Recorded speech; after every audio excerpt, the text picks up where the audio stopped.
Oi pessoal, tudo bem? Pessoal, me chamo Bruno, sou médico veterinário da Vetsmal e hoje eu vim falar um pouquinho para vocês, ter uma conversa aí um pouquinho sobre o hipotireoidismo canino, tá? O hipotireoidismo, que é uma doença que afeta tanto cães quanto humanos, quanto os gatos, só que em menor quantidade. Nos gatos é mais comum o hipertireoidismo. Mas o que é o hipotireoidismo? Pessoal, é simples. É um problema, uma deficiência na produção dos hormônios tiroidianos. Com relação à anatomia da tireoide, possui dois lobos, tá? O direito e o esquerdo, sendo que nos cães o lado direito é um pouco mais cranial que o lado esquerdo e produz dois hormônios, T3 e o T4.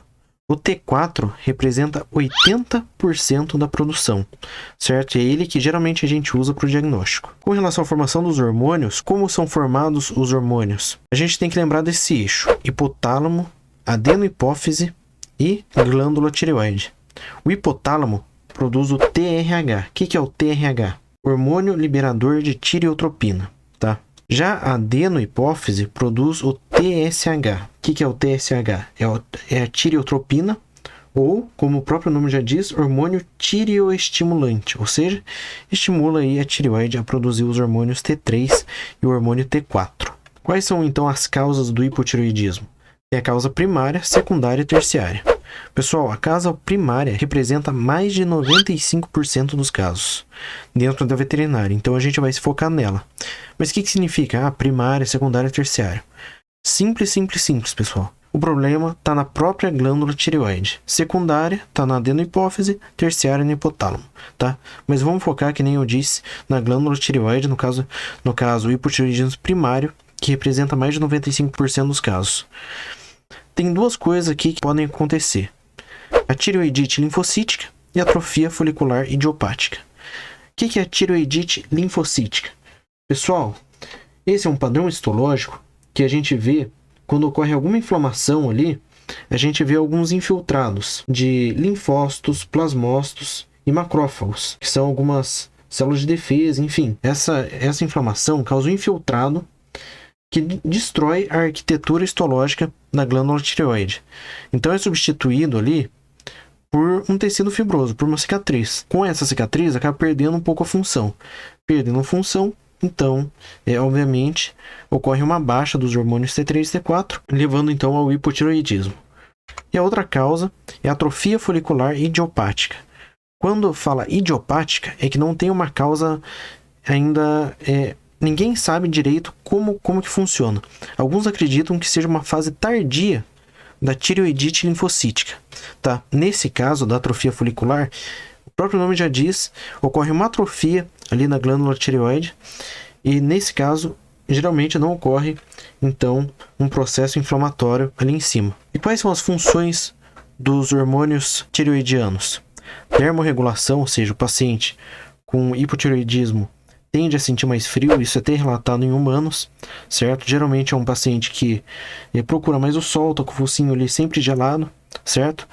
Degradação de triglicerídeos e colesterol, pessoal, isso é importante, porque 75% dos casos de cães com hipotireoidismo apresentam um aumento no exame de sangue de triglicerídeos e colesterol. Eritropoiese, ou seja, ele auxilia na formação das hemácias no sangue, sendo que, provavelmente, se você pegar um cão com hipotireoidismo não tratado, provavelmente ele vai apresentar uma leve anemia, tá? Além de promotor de crescimento, débito cardíaco, o batimento cardíaco bate um pouquinho mais devagar, digamos assim, e a maturação de células reprodutivas.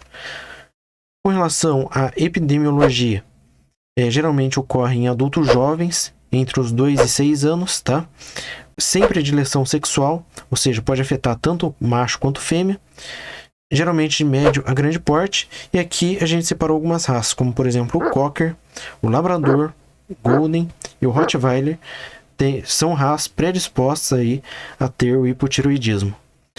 Com relação aos sinais clínicos, geralmente são pacientes que têm bastante sonolência, bastante apatia, eles ganham peso, geralmente são obesos, mas eles ganham peso mesmo não dando mais petisco, mesmo comendo a quantidade certa, eles acabam ganhando peso, tá?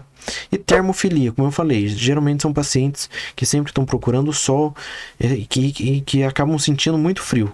Os sinais clínicos podem ser, então, reprodutivos, neuromusculares, que são sinais mais raros de encontrar, mas podem acontecer, certo? Como fraqueza, neuropatia, paralisia e megalglossia, que é o aumento da língua. E com sinais clínicos cutâneos, geralmente é um paciente com aquele pelo mais quebradiço.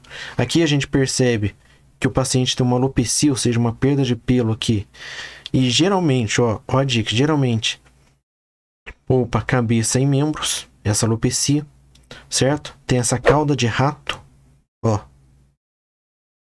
Além disso, ele apresenta uma hiperpigmentação. O que é essa hiperpigmentação? É isso aqui, ó. Geralmente a pele fica mais escura, certo? Isso daí pode acontecer também na pontinha do focinho.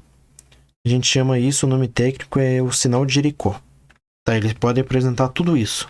Com relação ao diagnóstico, é através da anamnese, do histórico, do hemograma, como eu falei, pode encontrar também uma leve anemia, bioquímica sérica, aumento de triglicerídeos e colesterol em 75% dos casos, e a avaliação da função tiroidiana, como o T4 livre, T4 total e o TSH. O TSH, nesse caso, vai estar aumentado. Vou explicar o porquê. Vamos voltar aqui. O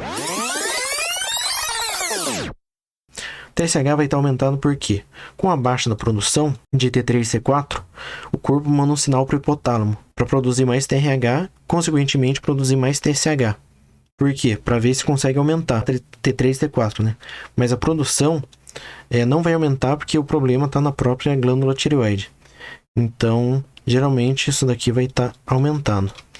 Além desses diagnósticos aqui, outra coisa que pode pedir também é o ultrassom de tireoide também, que se mostra muito útil. E a síndrome do eutiroideu doente é quando o cachorro ele não tem um hipotireoidismo verdadeiro. Na verdade, o hipotireoidismo dele é causado por um outro fator, que não seja ali aquele eixo que a gente mostrou, hipotálamo, hipófise, glândula tireoide.